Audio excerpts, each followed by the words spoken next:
Greetings and salutations. You are watching Pop Goes VR, episode number 6. My name is Danthol. I'm here with my co-host, Ryan. How's it going, Ryan? I'm not too bad. I'm pretty excited to talk about our first video game on this podcast, at least officially. Life is good. Like I said, it's always hectic now. I wanted to record this a bit earlier, but I just got home in the nick of time, so I'm rushing to catch up here, but we're coordinated. We're good. We're on track here, and now we're doing it live. We're doing it live. Dang it. F it. We're doing it live. Okay, good. Yeah, so Pop Goes VR is a podcast formatted thing about VR in VR. You're watching in virtual reality 180 degrees.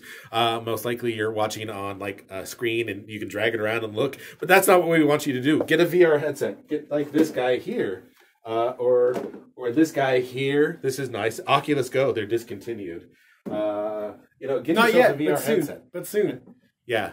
Oh, it's soon. It's going to be, the Go's going to be discontinued. I think October is the death knells for the Oculus Go. Ooh, I have stains of soda or something like that on my headset. I love this thing. It's good. I have my little sticker on there. Yeah. So this week we're going to talk about one of our favorite virtual reality video games, Skyrim VR. Neat. What? Yeah. So this was when we did a episode that was a pilot episode where we just talked about our favorite things. And this was your favorite VR game. So I'll let you kind of get started. Tell me about Skyrim VR.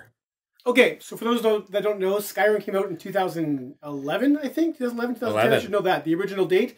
It was a flat game, obviously, on 360, PS3, blah, blah, blah, blah. In November of 17th, thanks to the wonderful folks over at Bethesda Softworks, we got Skyrim VR. The entire game ported over to VR, exclusive to the PSVR for about six months. And it was glorious. It was everything that we loved about that game 6 years in the past, now brought forward to VR, and there was definitely some age showing as far as last gen versus next gen, but being able to explore Tamriel and this massive world in VR was just something that we as VR users were craving and we wanted, and in my personal opinion, Skyrim delivered. I gave it a 10 at launch. Is it a 10 out of 10 perfect VR game? Probably not, but at the time it just checked off all the right boxes that we needed desperately for VR, and we got it, and it's awesome, and I played it recently again, and it's just so much fun. I'm actually getting back into playing the campaign all over again for the fourth time, and yeah, I've invested a lot of time into Skyrim. How about you? You know, the thing that's rough about Skyrim is yeah, it's a 2011 game. I originally played this game on the Xbox 360.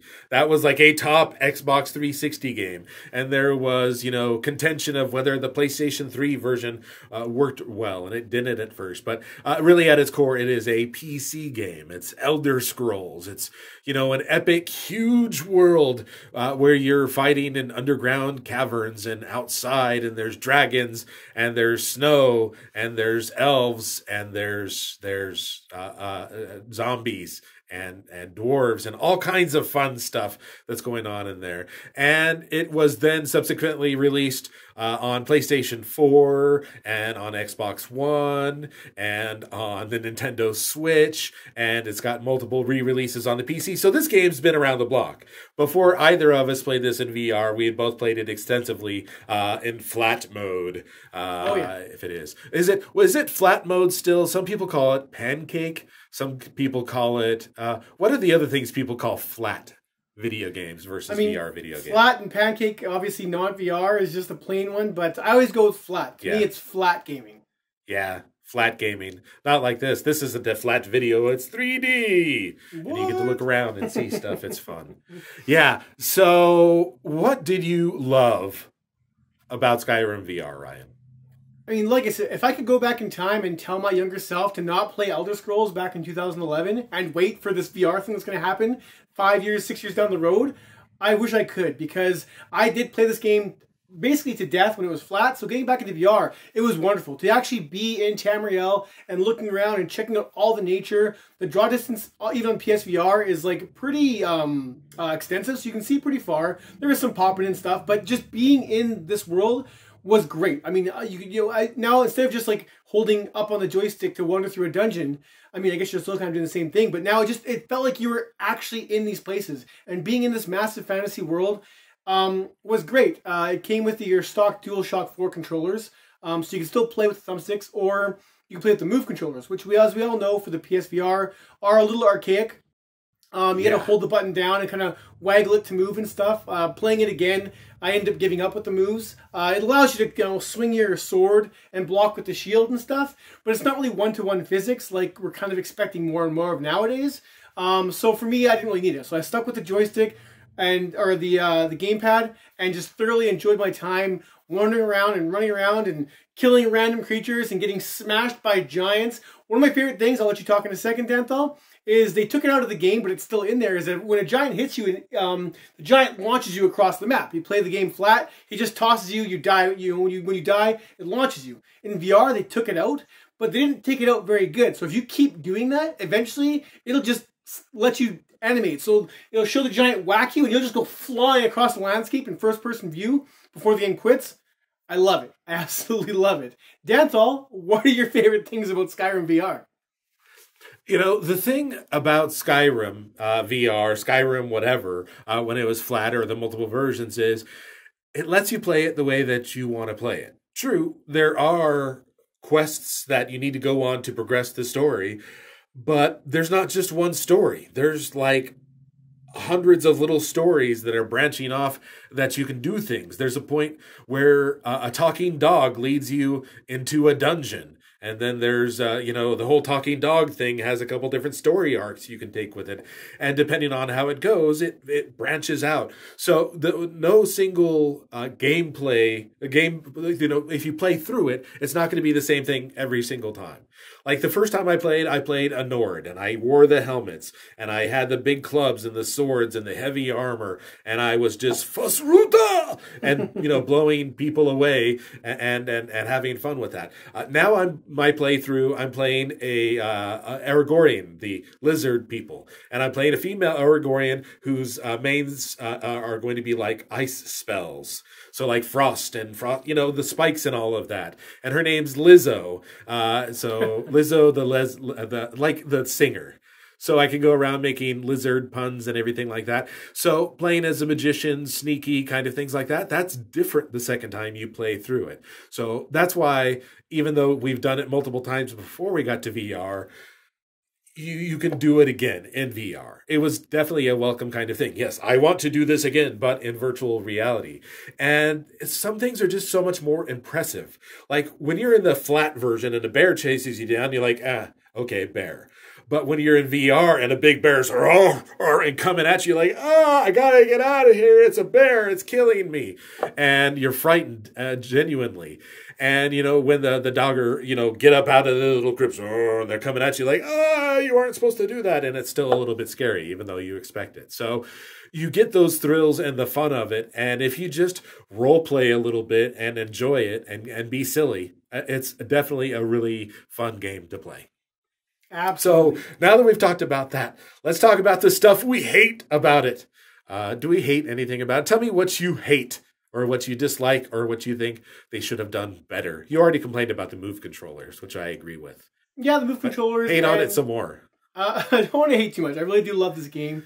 Like I said, I was just, the Move controllers was kind of my big one. Like, I love being in this world. I can't really think of too much I disliked about this game anymore. Like, it really is. It's a pinnacle to me. Even now in 2020, this game is still a pinnacle to what I want. I mean, I guess it being so dated. Looking at the trees and not seeing the move in the breeze is always something that bothered me. I would have loved a little more like optimization. I mean, if you play on the PC side of things, you can mod the heck out of this thing and make it look super beautiful and super crazy and add some stuff. But the stock game, it's sad that they couldn't do more with the port and kind of up-res anything. And obviously that's limitations with the headsets, current-gen headsets as well on top of that. But really, I really don't dislike too much about this game. I really do enjoy it quite thoroughly. What about yourself? What issues did you have with this?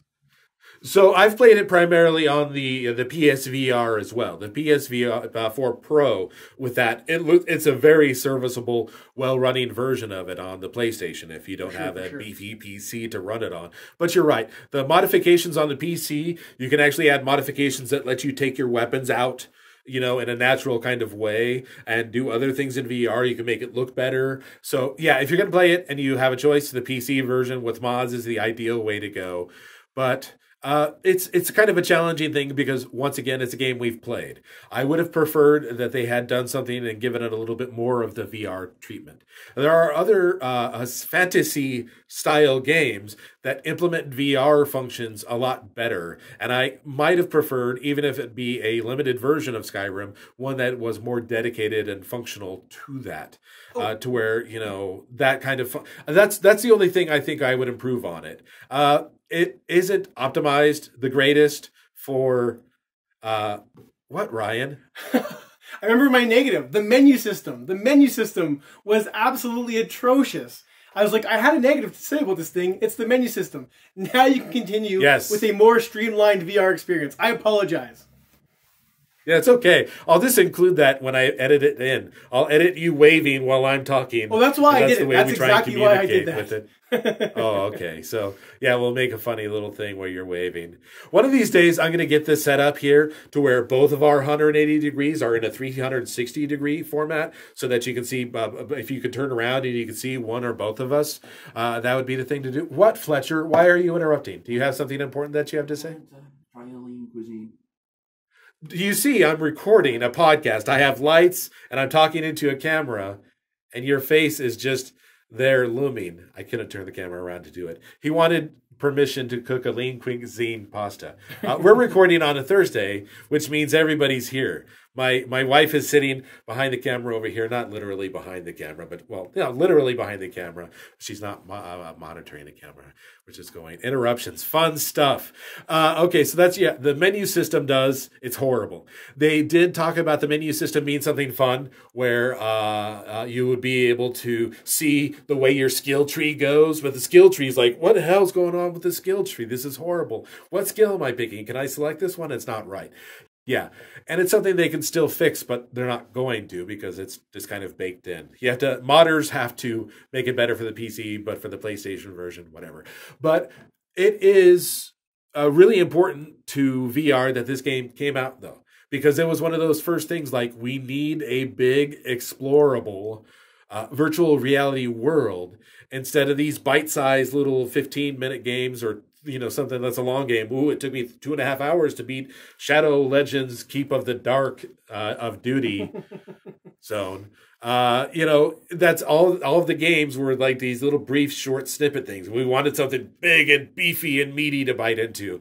And that's what Skyrim was there. And that was a huge thing.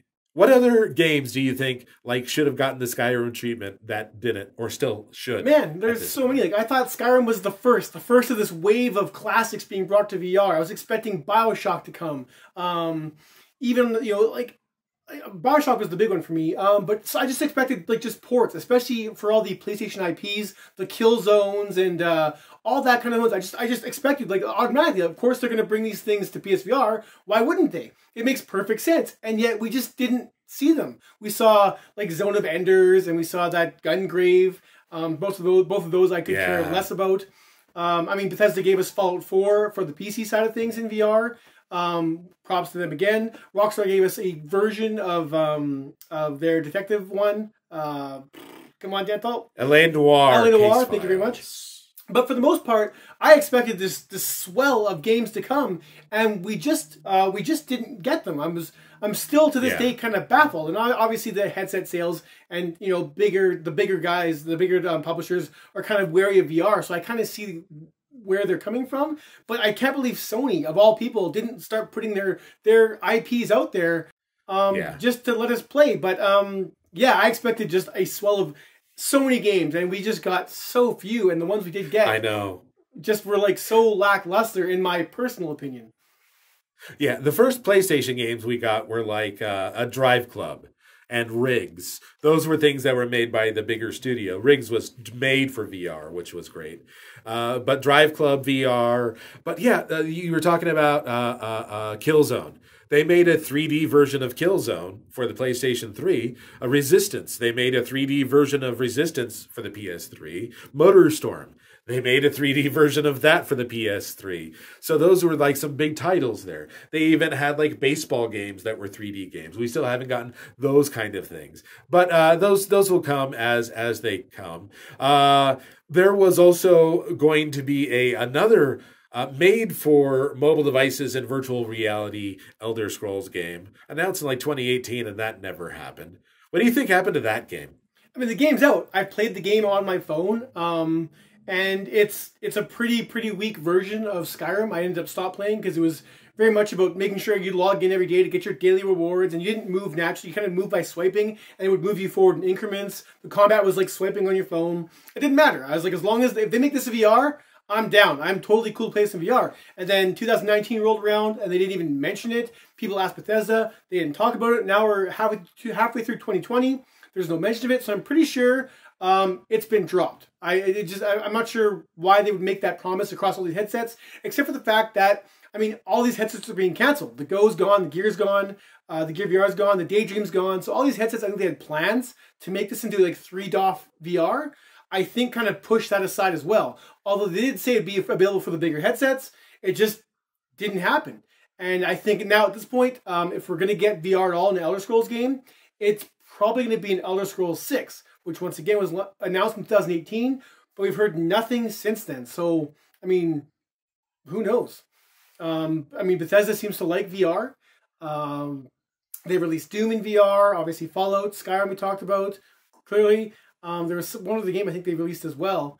So they are definitely dabbling in VR, but you know, who knows? Elder Scrolls 6 realistically will be a PS5 next gen type experience, and you know, with luck they'll support our VR. And man, if I could go into Tamriel on a next gen system in a game built for VR, holy moly, that would be absolutely insane. I mean, what else do I say? We know so little about Elder Scrolls 6, other than the fact there is a 6th one coming. Who knows? I mean, what do you think? You think we're going to get VR in Elder Scrolls 6, Danthol? So, yeah, Elder Scrolls 6, Skyrim 6. It's not Skyrim. Did they say it was going to be in Skyrim or Tamriel, or where? Is it going to be a new world that they've created? I mean, Tamriel is all the Elder Scrolls games. So Tamriel is all the Elder Scrolls games. Skyrim was like the northernmost province. So I think every one's like a province, right? I think is the name of how it works. Whatever. So all they said is 6. That's all we know.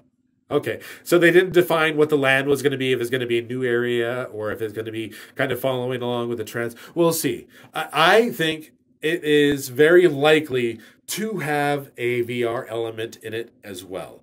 Skyrim VR is definitely the most popular VR game, I think, kind of universally across the board. If you filter things out and if you have the bracket battle of VR games, it's going to come down to Skyrim and maybe, from my opinion, No Man's Sky or something like that.